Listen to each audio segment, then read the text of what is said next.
Good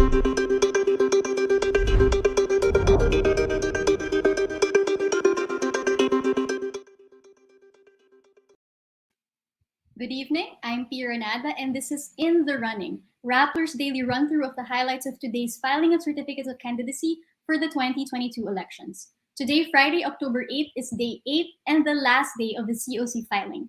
Joining us today as guest analysts is veteran journalist John Nery and Rappler Regional Head Inday Espina-Varona.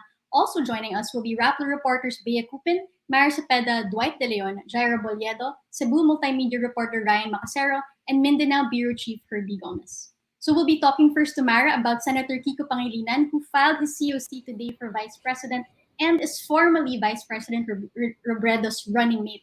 He and Robredo also faced the media earlier. What were the most important things you heard from that press conference, Mara? I think what's really striking to me today regarding the filing of Senator Kiko as VP is, he cried today. So you could tell that, he this is a sacrifice for him because it is a political risk for him to be a vice presidential, but for months he was preparing for a Senate re-election. I wrote earlier, he even made a YouTube page and started vlogging, as what all candidates do, they want to be seen as a more relatable character. So he did all of that, all of the branding that he's been doing. And his push really was to be a re-electionist senator running on a pro agriculture campaign, and all of that he is going to forgo because VP Lenny Robredo had no other choice but to tap him as her running mate. And so, you this is proof that, unity talks that VP Lenny Robredo wanted to forge with other presidential candidates went nowhere, because, as we've been saying in the past days, she is a reluctant candidate. She was a reluctant candidate, and she actually said earlier that she only started to seriously consider, I borrow those exact words from her, her running for president late last week, as compared to, the other presidential contenders na, 'di ba, parang mahigit isang taon na nararamdaman na natin tatakbo sila for president. It wasn't the case for VP Lenny. So even her choice in her running mate, last minute din yon. And the tears from Senator Kiko, he was holding back tears several times throughout his speech. So you could tell also um the tremendous sacrifice he had to make, and you can tell that he is there for the long haul, and that he and VP Lenny Robredo know that, the odds are against them, are stacked against them. Mm-hmm. So, question, Mara, why Kiko Pangilinan if we know that si Vice President Robredo is trying to shed nga the image of Liberal Party, quote unquote Delawan? So why the choice of Kiko, who is a leading member of LP? Well, clearly VP Lenny Robredo, had no choice anymore. So alam mo, parang shades of 2016 din ito, when then Liberal Party standard bearer Mar Rojas has already, he really wanted to run for president, but he didn't have a vice presidential choice. So they ended up looking at their own party. 'Di ba? As if you remember, 'di ba? Sec Mar then was, trying to forge an alliance with secretary with Senator Grace Poe, but hindi natuloy yun. They both ended up running for president. Ganun din yung nangyari. So parang alam mo, yung narrative nung pagtakbo as VP Lenny, parang nagme-mirror yung narrative sa pagtakbo ni Senator Kiko. Are they trying to shed LP? I think they're trying to shed the negative branding that has been associated with LP, which is perceived to be, a very elitist party that scoffs at being told that they are elitist. And it didn't help that the Duterte machinery has spent the last, 5 years just demonizing the LP. So there's the admission that the brand is broken.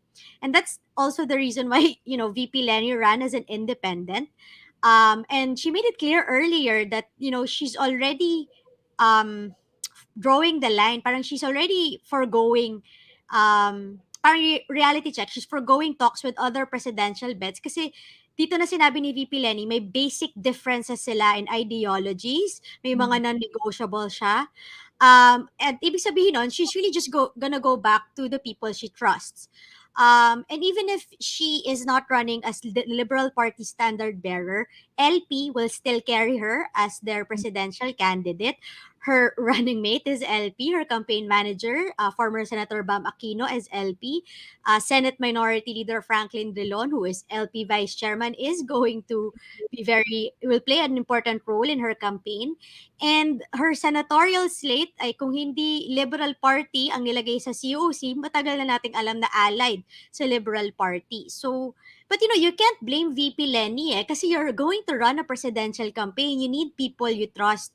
You cannot surround yourself with people na parang alam mo yung transactional lang yung relationship. You need people who would be willing to jump off a cliff for you because that's what a presidential campaign, really is. Pero yun na nga, it's still very much Delao. So that's not gonna help them get any votes. But we will see if itong strategy ni VP Lenny to run as an independent candidate, and she wants to be seen kasi as someone who will be a unifying figure for of Filipinos, not necessarily of the presidential candidates kasi she knew hindi na talaga yun possible, and she wants to draw the line na sabi niya hindi naman pwedeng mag-unite lang tayo for the sake of unity if there are basic principles na hindi tayo nag-agree. But we will see if that will work. It seems so many candidates are using that phrase, no, unifying candidate raw sila. But you mentioned also earlier that si VP Lenny was saying something about how hindi na talaga siya aligned with certain stances of other candidates. And I think you were the one who asked her pa nga about Isko Moreno and whether or not yung kanyang words about Ferdinand Marcos was what pushed her to run. And she did say it was a factor. And then we later on, di ba, na-monitor ko na si Moreno started really issuing scathing remarks about VP Lenny, na parang calling her a fake leader with fake colors and saying na how can she unify the Philippines if she can't even unify, the candidates, and parang even criticize her for quote unquote abandoning LP and running as an independent candidate. We're also joined today by we're now joined by John and Inday. Maybe you can also share your thoughts on what happened and the developments, especially among the candidates are now bickering amongst themselves and nag-heighten na yung tension ngayon. And it's just the last day of COC filing. I'll just talk about Senator Pangilinan first. All right. Among the LP, okay, sabihin na natin, she needs to surround herself with people she trusts and comfort level rin. But really among the LP, from what I've heard from the different opposition groups, Senator Pangilinan seems to be the more approachable and the more acceptable. I think there are others who would have wanted this post who are really divisive. So, parang siya, middle ground din siya. He has been talking with a lot of different groups that more or less trust him at a certain level, no? Because of course the final decision rests on other people. But meron siyang ganong cachet na pwedeng Lenny can depend on. Yeah, I thought that the speech of Senator Kiko was emotional. The press con was quite effective. But I have to disagree with the characterization that the unity talks went nowhere. What the unity talks proved was that there is only one opposition. Does anyone think today, after Isko Moreno's outburst, that he should have been part of the unification ticket? Right? I mean, the idea that for him, defending the Marcos family was an idea that he was willing to support. That should send alarm bells ringing. So we should be very careful about the framing that because Isko wasn't able to join or Ping wasn't able to join. I think what's clear now is that they were not in fact real opposition. To jump. Yeah, and then just to connect to Inday's point, right now what we're looking at really is how the left will play itself, and I actually think, as Inday pointed out, that Kiko is the right person to reach out to them because he has been reaching out to them.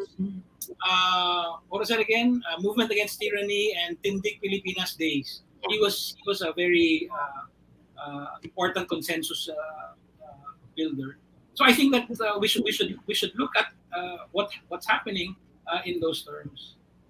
Dadagdagan ko lang, no, about Mayor Moreno, Isko Moreno. I'm wondering, what are the people from Action Democratico thinking, with this outburst?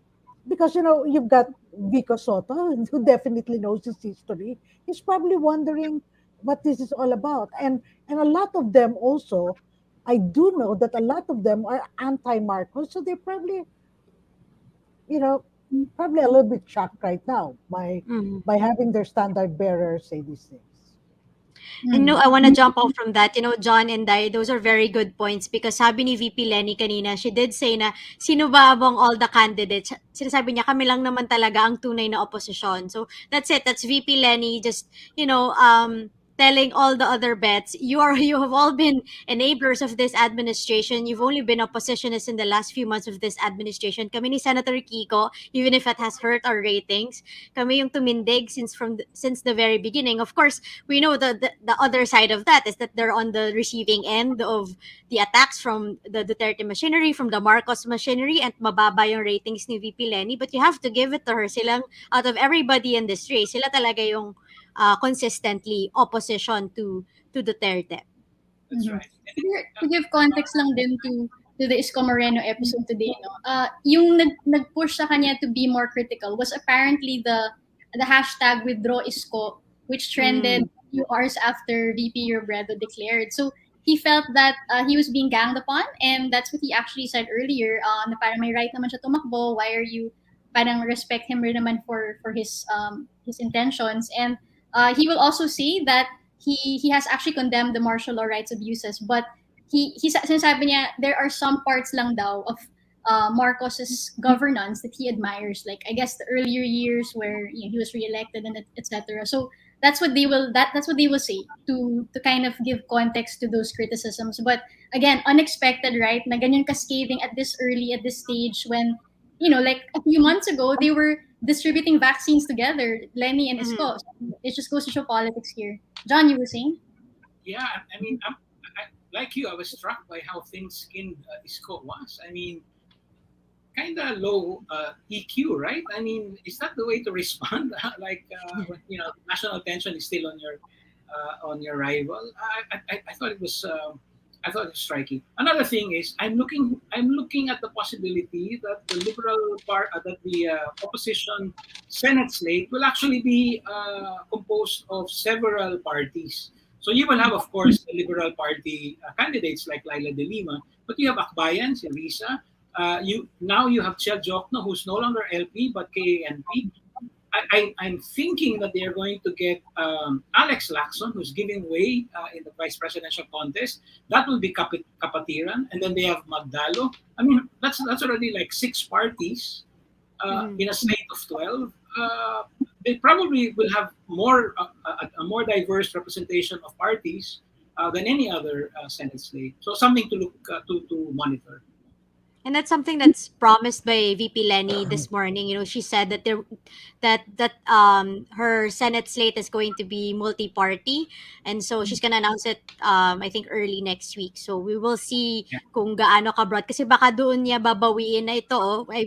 United pa rin naman kasi it's all, if we're able to get different people from different parties. Okay. Maraming salamat, Mara, for insights. Up next, we have Bea Cupin and Dwight De Leon, who will talk to us about the biggest twist today, Senator Bato de la Rosa running for president under PDP Laban. So the PDP Laban family is now officially De la Rosa Go. Bea, what's behind the surprise? Like I mentioned a few days ago during the In the Running also, PDP Laban did promise na by October 8 magkakaroon sila ng standard bearer. And ayun nga, on October 8 at around 3 p.m. ata sila nag-send the photo. May standard bearer nga. Not the standard bearer everyone was expecting. Yung first announcement wasn't actually a statement. Like literally sinend lang via the Viber group where the reporters covering the COC faction are all in. They sent a photo of, at first nakatalikod, yung he's wearing the red jacket right now, nakatalikod lang they did not identify who were in the photo.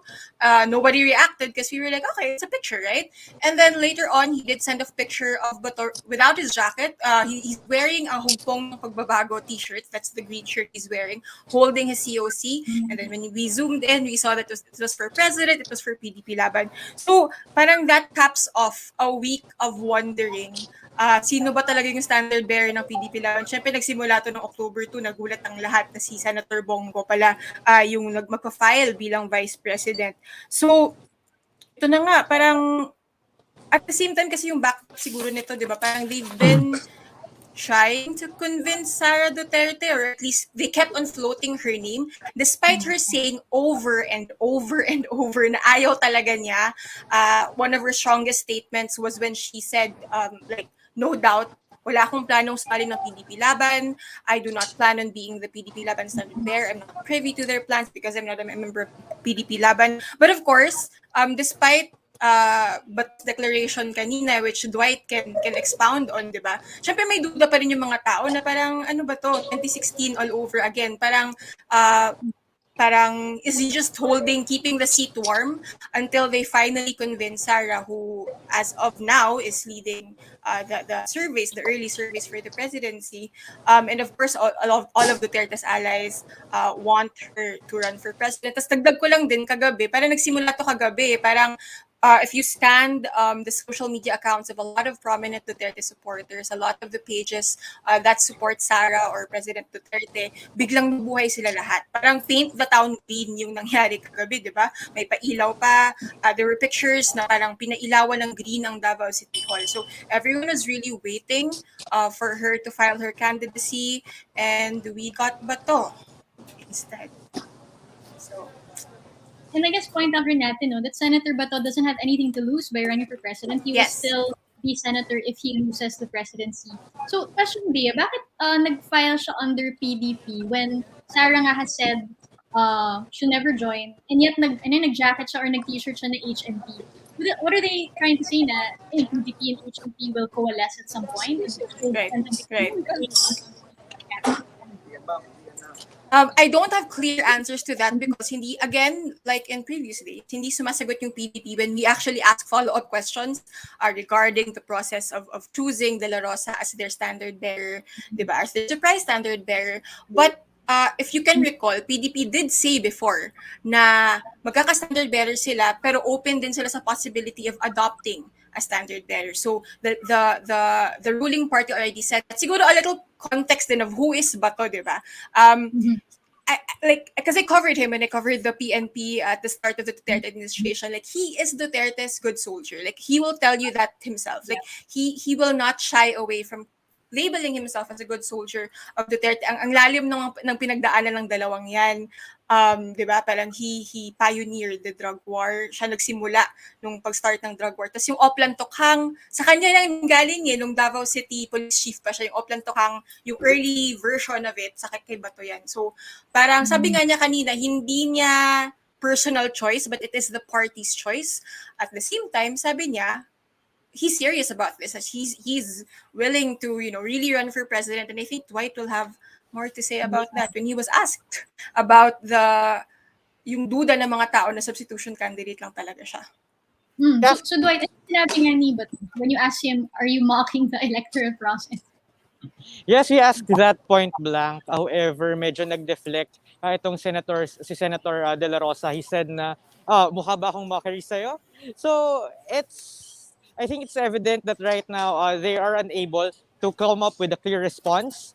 If Bato is really running, or if he is a placeholder for someone else, and he said that we're waiting for. Let's just wait for the November 15 deadline. And earlier, we saw that President Duterte himself went to the COC tents, and he was basically giving a photo op, raising the hand of any candidate that would come close. Tapos meron pa silang parang group photo. Kind of unusual given that we have limitations on the people entering. Hello? Yeah. Yes, not just Duterte. Can you hear me? Yep, can hear you. Yes, go ahead. Yes, not just Duterte raising his hand, pero after meron pa silang group photo kung saan tinaas nila yung kamay ng isa't isa holding hands. Oh, we asked Comelec about that. They said there's no preferential or special treatment. They said that it's just that President Duterte has a security detail. PSG, so of course some accommodations would have to be made. Although we have Senator Nancy Binay already tweeting saying, we all followed your rules. We followed your strict rules. Why did you give special treatment to PDP Laban? Just to clarify, under COMELEC rules, each candidate for national position is allowed to bring with them 3 people. At least sa ganun, medyo nasunod siya. Although, yun nga pagtaas ng kamay, medyo hindi siya nasunod. And according to James Jimenez, well, it's just a momentary thing. That's what he said. Siguro yung dagdag pang isang strange doon is, they're the ruling party. Again, they're the ruling party. You'd expect them to have a complete lineup like weeks ahead or at least a week ahead of the filing, di ba? Pero what we saw instead was they released an initial list during a convention a few weeks back. Pero isa-isa, may like Lucy Torres Gomez eventually decided she won't be running for senator. And then this week, we saw new members joining PDP Laban. Among them, you have Robin Padilla, you have Ray Langit joining PDP Laban just this week. At senatorial bet din pala sila. So parang strange din kanina kasi in a way, kanina lang na-unveil kung sino ba talaga ang slate ng Duterte-endorsed slate, kumbaga. PDP Laban hasn't actually said that ito na yung complete slate nila, na ito yung mix of adopted and PDP Laban members talaga will be running for the Senate. But, I mean, obviously, tinaas na ni President Duterte yung mga kamay nila. So, siya na yung anointed candidate sila. So, parang to add another layer of this being quite unusual, especially for those who have covered the elections, like the past few elections. John and Inday? I think it's time to update yung kasabihan natin. Sara na, naging bato pa. I think it's extraordinary what's happening to the ruling coalition. No? This is the first time ever in our history that there is no real presidential candidate for the ruling coalition, for the ruling party, which is PDP Laban in this case. They have been trying to get someone to run for PDP Laban. I'm struck by what Bea said. No? Many people, in fact, are asking, is this 2016 all over again? Pero ang problema kasi, we've seen this before, right? So ngayon, ang natitira na lang, drama na lang. In other words, for Duterte and his administration, drama is their only platform. This is it. This is the best that they can offer. Some form of entertainment, some form of suspense. Even their own supporters are in suspense. Really, I think as Bea also pointed out, they were ready to rush to the streets and welcome Sarah. But Sarah has a very complicated relationship with her father, and I genuinely think she's really reluctant to go to Manila. So this whole thing, it just boils down to the Duterte novela before, but it's the same script, same actors. We're all just tired of it. Oh, Inday, you're on mute. Oh, that was a very tired looking line up there. I mean, like, parang, is that going to excite anybody? Probably not, no matter how handsome Robin Padilla is, I don't think by now that's going to excite anybody pa, in the provinces, we're saying like, what will happen? See, even if they have a complete slate, when it comes to the provinces, even if you're members of that same party, I tell you, they just drop candidates, even from their own parties. They will back whoever they think has a good chance of winning midway through the election. So at this point, yung mga ganyan, hindi pa. And you can see it because even the PDP, those who were really staunchly for President Duterte, even way until 2019, right now aren't committing. Right. All right. If there's nothing else, thank you, Dwight and Bea. We will now move on to our next discussion. Interesting filings for senator today. Most of the Duterte administration officials running filed their COCs, as we saw, diba? Mo Pauson, Ringo Onasan, Rego Benica, among others, They're running under the senatorial slate of the PDP Laban Kusi faction. And we still have Bea actually on the line. Bea, what can you tell us about how these candidates filed their COCs? Actually, you mentioned it already earlier, but siguro lang, if anything, like the lineup, the fact that most of them are government officials. And then a handful of Duterte supporters who weren't exactly like, for example, I think Robin Padilla stands out kasi hindi siya humawak ng government position.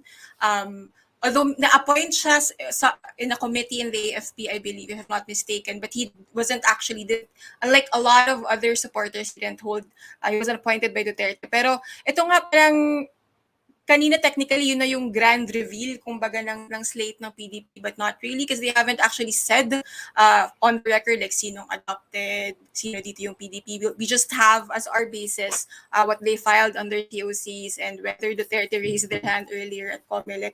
So by tomorrow, hopefully PDP will be answering us clearly who their full Senate slate is, because again, this is the ruling party, diba? Parang you would expect na agawan yun ng slot sa 12 na senatoriables ng PDP kasi yun yung ruling party endorsed by the sitting president. So kanina, if I'm not mistaken, we only saw 7 people. We only raised the hands of 7 people. Si Mocha Mocha Uson is running as a party list representative. So we do expect a full slate. So we'll find out hopefully by tomorrow. PDP will release that, or if not Monday at the very least, right? Mm-hmm. And Rambo, si Manny Piñol, we know he's also a Duterte official, but there was something different about how he filed today or his candidacy in general. Can you tell us more about this? Mm-hmm. So si Manny Piñol, iisipin natin, diba? We would really think that he is still in line with the Duterte government because up until last week, he is an official of the Duterte government. He was the Mindanao Development Authority chief under President Duterte. But then we also have to nuance our expectations of Manny Piñol because while he is still an official of the Duterte administration, he used to be the Department of Agriculture Secretary. So that's the prime post that he was in before he was demoted to his current position. There is a complex history with Manny Piñol in that he was bruised before he was actually transferred to Mindanao. If we can recall, Pia, 2019, he resigned from his position in the Department of Agriculture after back-to-back controversies and parang iniwan na lang siya ng Duterte government. And ating na-report nga rin dyan, Pia, is that one of the biggest factors about him not getting into the inner circle, binanggit din ni Bea, napakahalaga na makapasok dun sa top 12. And this is why it's not really surprising na wala siya sa PDP laban. May whisperer rin si Duterte, di ba, si Secretary Dominguez of the Finance Department. Sinabi niya kay Duterte na yang si Manny Piñol, it's all air. Puro hangin lang yung promise niya. Because if you remember, Manny Piñol promised that we can be rice sufficient. We can do it. But then he ended up not fulfilling that. And that's the reason why he resigned as well. And that's reflected in his platform for 2022. Hindi daw niya nagawa sa kanyang administrasyon kay President Duterte at sa party ni President Duterte. So he now finds himself as belonging to Ping and Senate President Soto, where he thinks that he can push for these policies less repressive within the group of Ping and Soto. So it's pretty much consistent with his position. He is no longer in the inner circles of the president, so he is here in the non-administration slate of Senators Lacson and Soto. Yeah. Mm-hmm. And interesting din, no, that there are actually some Duterte officials who we were expecting to file COCs but ended up not doing so, like si Presidential Spokesman Harry Roque, si Labor Chief Bebot Bello. So, di ba, you have to wonder, like, oh, how come they didn't push through? What was like the hitch with that? So, but we will maybe find out in the months to come. So we have other interesting filers: former Vice President and news anchor Noli De Castro running for senator. Re-election is Senator Gordon, despite his being so immersed in the Senate hearings on the pandemic procurement, is now seeking re-election. And we're joined by John and Inday again. So John and Inday, any insights on this?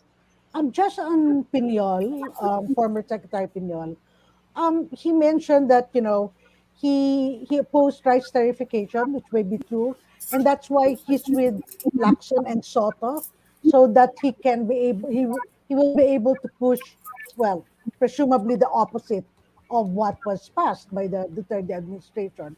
But let's just point out that the Senate passed that law, that Long. bill 14-0. No? So lahat sila bumoto para dyan. So just to set that straight. And I can't help noticing while you were talking, we've been showing the images of Duterte raising the hands of the different candidates, Belika, Mokauson, Onasan, and as you pointed out earlier, there are questions about the legality of this, and it just strikes me that this is actually very characteristic of the Duterte administration. One of their core messages is the rules do not apply to them. It applies to everyone else, but not to them, and especially not to President Duterte. So it's very sad to hear the Comelec, which has no choice but to say, well, there's nothing specific. We didn't offer any special treatment, but of course, the footage itself shows us that special treatment was given to the president. It's just sad, I mean, the way they've undermined so many institutions of democracy. Yeah, it's really. I think Comelec supposed to be an independent body, right? But of course, we know they're appointed by the president, so there's that. All right. Thank you, B and Rambo, for those insights. Now on to the regions. Inday and Ryan Macasero from Cebu, and Herbie Gomez, Rappler's Mindanao Bureau Chief. So what's new this time? Let's start with Luzon. Inday, what's the latest? Well, Pia, you know how the Marcoses love to talk about the solid North, okay? But it looks like even their clan isn't that solid. The Marcos clan has dropped Michael Marcos Kion, that's a cousin of Aimee and Bongbong, in the race for Lawag City Mayor. Instead, they are backing his incumbent Vice Mayor, Vicentito Tito Lazo, for the post. But this isn't really the first time that they've, had a feud with Kion. He ran and lost against Aimee Marcos in the 27 race for the governor post. And but let's just say that this year it isn't pretty because si Ilocos Norte Governor Matthew Marcos talagang sinabi niyang good riddance kay Keon. As in, that's the quote, good riddance. No? Wow. So let's see how that goes. Okay. How about in the Visayas, Inday? Well, many political, as I think it was Bea mentioned, that many political parties have been, nanliligaw kay 4th District Representative Lucy Torres Gomez of Leyte para pumasok sa senatorial slate nila. But today she gave her final word.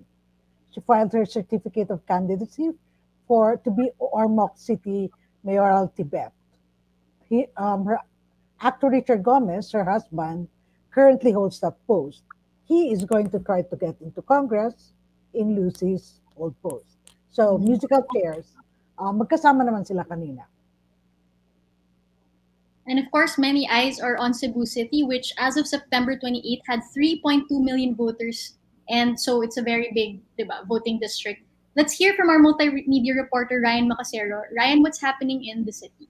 So today, on the last day of filing, Cebu Governor Gwen Garcia filed her certificate of candidacy for re-election for governor. And I think this will be one of the most important races in Cebu and in the national context as well. And the surprise there that her choice of running mate was very interesting. It's a newcomer by the name of Therese. They call her Doctess Rosa, and she's a physician from Mandawi City. She's a newcomer. She's never held political office, and she was only introduced after Gwen Garcia filed. So when reporters asked her who her running mate was, she said, "Abangan, abangan nyo na lang. Wait, just wait." And this is not typical of how she usually does things. So a lot of the reporters were on their toes waiting for who it was. And when she was introduced by Cebu Congressman Pablo Jan Garcia, he said that he was that One Cebu, which is the party that Governor Gwen Garcia leads, chose her to help lead Cebu during this pandemic or the health crisis. And Dr. Herosa told reporters that she was only asked the night before to join the tandem. And it's unclear if the tandem is genuine or if this is a Duterte tactic of putting someone as a placeholder because she has no political history. So people are that suspiciousness people have at the national level. We're seeing it here also in Cebu, which is something that we're not used to. Um, and another reason why a lot of people found Herosa as the interesting choice of vice governor is because uh, Governor Garcia is notorious for her stance on the pandemic. She actively fought against lockdowns. She advocated for natural remedies and toob as the treatments for COVID-19, and often compares the illness to other illnesses like dengue, tuberculosis. And her critics say this is her downplaying the severity of the virus, which is something that her opponent, who filed previously, Ace Durano, has latched onto, criticizing her for her pandemic response. So, and during the press conference earlier, she had an interesting one-liner that she dropped on Ace, calling him a Johnny Come Lately, because after he retired from the Congress in 2016, and where he after he was done being the campaign manager for Graceful, he's been quiet even throughout the pandemic. So he only entered and started criticizing the governor during this elections prior to the filing of COCs.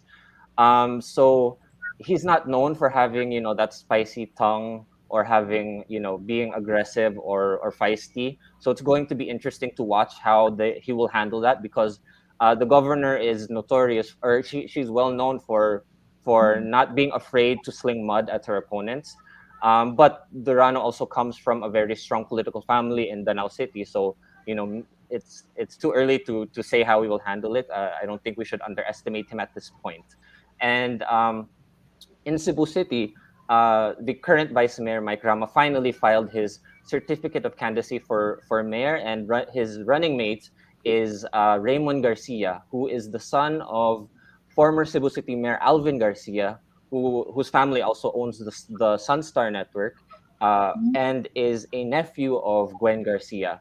The interesting thing here is that Garcia hasn't been mayor of Cebu City since 2001, so it's been almost 20 years. And so if Raymond is able to become vice mayor, it brings him one step closer to becoming mayor. And being that Cebu City is independent from Cebu province, it would be very crucial for the Garcia dynasty, who is always looking to expand their power in the province.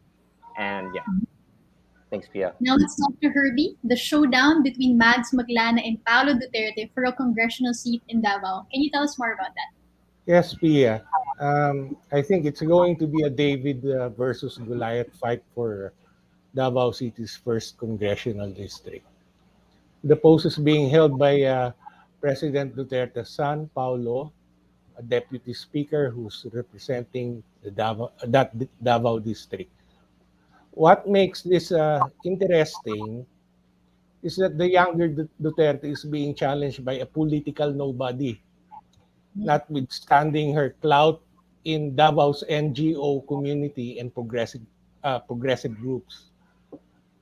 Prominent NGO worker Maria Victoria Maglana, or Mags Z Maglana, dared to be the David in this Davao fight.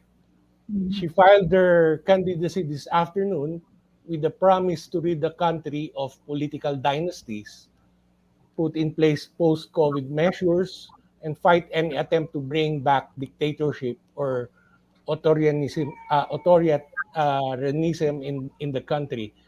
That sounds like an attack on the Duterte family. Now, Max Maglana also claimed to have the support of the Consensya Davao and a broad coalition of rights advocates like women's groups, LGBT farmers, youth groups, Lumad groups, Bangsamoro groups, and informal settlers in Davao. What was striking here was the statement of Mags Maglana. Sabi niya, and I quote, kailangan ng itapon ang lumang governance playbook ng Davao City na siyang ginamit for 35 years. Itinali tayo nito sa mga sitwasyong ang interes ng iilan ang nangingibabaw at the expense of people's rights and welfare and good governance. Now, note that this happened the day after Vice President Leni Robredo announced her candidacy Mm. for the presidency. That is something that's something that sparked what looked to me like spontaneous reaction. All of a sudden yesterday, people were wearing pink and posting anything pink on social media. No, that was Even in the unplanned. Yes, I think that was unplanned. No, that was very spontaneous, and that was something I think the whole Duterte, the Sara Zarzuela wanted to extract or to have, no, but didn't. Now, and in the evening, the malls and similar establishments erupted in pink lights, di ba? Now, the Davao situation now is also a contrast between femininity and strong and masculine and aggressive masculine pride. Now, I was a teenager, Pia, during the Marcos years, and I can say that it feels like it's 1985 again.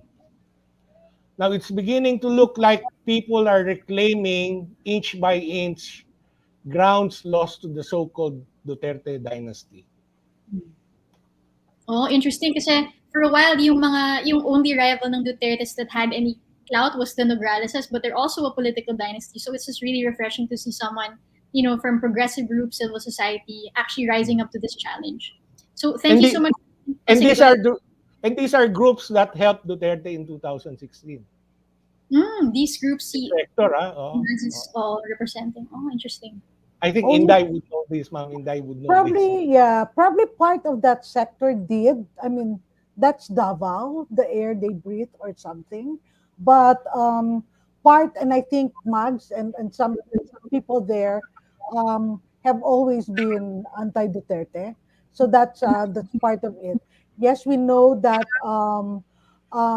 that the the left's Davao area went separately and went for Duterte in that election to the consternation of other leftists across the country, right? Um, but I think that's they may be allied now with Mugs, but I don't think Mugs is a member of that. Mugs has always been an NGO worker, no, ano siya. So that's just to give some nuance there. Um, yung sinabi ni Herbie na parang natural ang pagsabog ng pink, no? Of course, we know that, it was the decision um, to choose pink was organized, obviously, because Lenny has a political party and followers. And and the calls to show pink, of course, comes from an organized group. Pero dito kasi makikita, that's what Herbie meant eh. Dito mo makikita yung organic movement ng May response. ownership kasi eh. Oo, no, may ownership sila Individual. from teddy bears to God knows what else they were posting all over the place. And then nag-uusap and from what I've heard is people were bonding into little groups and wonder and talking among themselves. Actually, ito yung maganda eh. They were talking among themselves because I saw some of those messages how to live up to Vice President Lenin's challenge na lawakan ang hanay.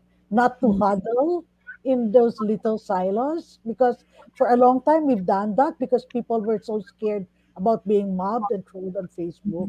But now how to reach out even ang I think that I saw a post on Facebook kanina by somebody who said that the first step she would do in helping support Vice President Robredo was to reach out to her family members who were DDS and whom she had virtually stopped talking for quite some months because she felt that may pagbabago na but that they needed to come together. So we'll see how that goes. Yan ang organic, hindi, kumbaga walang kumpas, Malalaman mo yung compass, biglang ganon eh. Ito, it grew, and then it peaked, and then it continues to peak. John? The news about Mags running against Polong, I think, is really bracing. That's terrific news. I did not realize, though, until I heard from Herbie and Inday, that it was an organic response to Lenny's decision. And I think that it's important to look at this also as a stirring of the sense of possibility. I mean, let's not kid ourselves. She has a long odds to conquer. Of course, the Dutertes have ruled Davao for the longest time.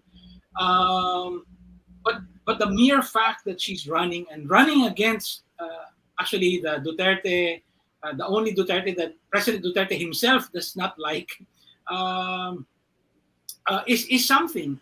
And it would we should monitor this because it has the makings of something that will go beyond a mere symbolic run into actually something that's a viable campaign. So maybe it's really worth looking to. But Mags, she one of the things I want to say is Mags is whip smart. She's one of the best synthesists I have ever heard. I was in a conference, and she synthesized the entire conference. It was just amazing. I mean, the quality of mind there is just fantastic. So when I heard the news, I said, "Wow, Mags is really a step ahead of all of us." Change brewing in Davao City. Thank you You so need much, to Ryan. take a and Herbie, risk, for those insights. Yeah, the big risk you're taking. So again, thank you, Ryan and Herbie, for those insights. The COC filing ends today, and let's ask our analysts for their takeaways on the last day of COC filing. Let's start with you, Inday. Ito yung parang pinaka bukas na parang everything remains in a state of flux, no, even among the different political parties. But I think Vice President Robredo must be given credit for galvanizing her base. If not quite yet the others, her base definitely. Um, I think there's a big section of people who've moved away from their former admiration and belief in President Duterte, and who are probably looking for a real alternative. Now, if they could just continue, and she actually has given a great blueprint for her campaign team, and I think they really just need to follow that. One of my main takeaways is that substitution is a disaster for democracy. And again, it's another legacy of Duterte. There was no president, as far as I can remember, no president ever before ran for president for the presidency as a substitute candidate, and that was Duterte's ticket to fame. Now, because of what he did, even his own ruling coalition and the other parties are all now looking at, so everyone, even the Comelec is saying, well, nothing is set in stone until November 15. This is not good for Philippine democracy. It's not good for any democracy.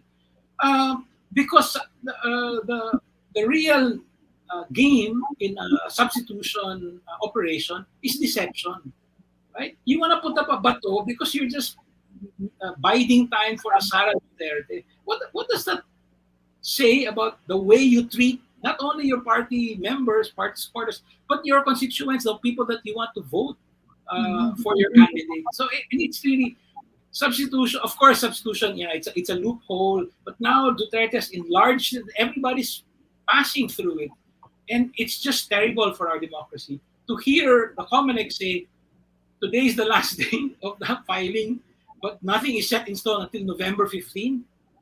My God, not even election processes are being respected. So And to think that he's bookending his term, no? Like he started with this and he's ending with it. It's really like some sort of a parang kind of defining his presidency almost.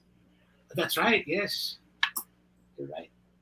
Okay, and now we're also going to ask our field reporters, Dwight De Leon and Jairo Boliedo, for their takeaways since they're on the ground giving us reports at the Sofitel tent.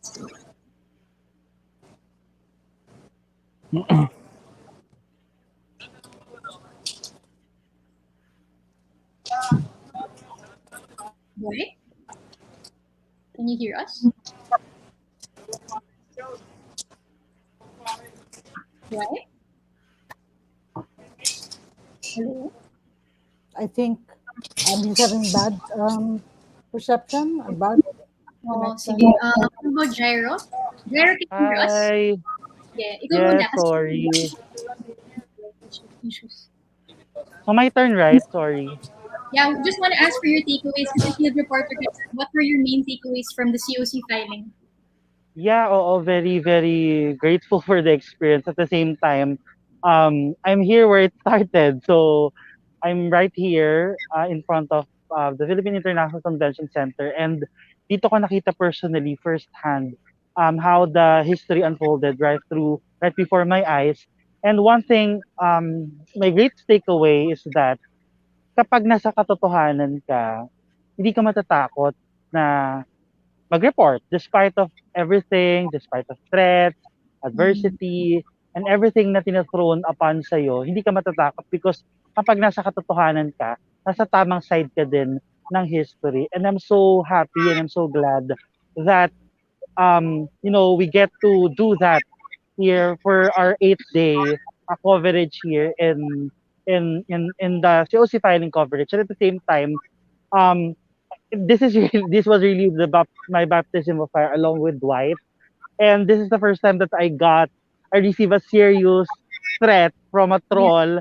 And I told myself, paano kaya kinakaya ni Pia and other reporters, Rambo, Lian, yung ganitong klase ng threat. But, kanina gumising ako ng umaga and I told myself na those things na binabato sa atin, specifically threats, ay nagpapalakas lang sa atin. And yun nga, tulad ng sabi ko kanina sa morning show namin, we're like diamonds when we glow up despite pressure and threat and adversity. So that's my greatest takeaway. And I'm a young journalist. I've been a journalist for the past 4 years, and this is my first election coverage. And I think this 8-day coverage really helped me prepare for the upcoming 2022 elections. And I believe, we all believe na hindi yun magiging madali. And this experience is really a good um, preparation for next year. Mhm. Salamat, Gyro. Can you remind our viewers, ano yung threat na na-receive mo? Yeah, oo. Kasi I think I and Dwight reported critically about the Marcoses. So basically, one of my live reports, I mentioned facts about the martial law, specifically how the martial law, Marcos siblings benefited from the illegal, ill-gotten wealth of the Marcoses. And our caption in the live where we mentioned or where we labeled Bongbong Marcos as dictator son, defeated vice presidential candidate, and former senator. And those are facts. And people were afraid of it, were upset of it. Some people, rather. And I think yung mga nasaktan lang naman doon ay hindi kaya tumanggap ng katotohanan. So it's our job to show them the truth and ipastol sila sa tamang grass or sa tamang valley. Ayun.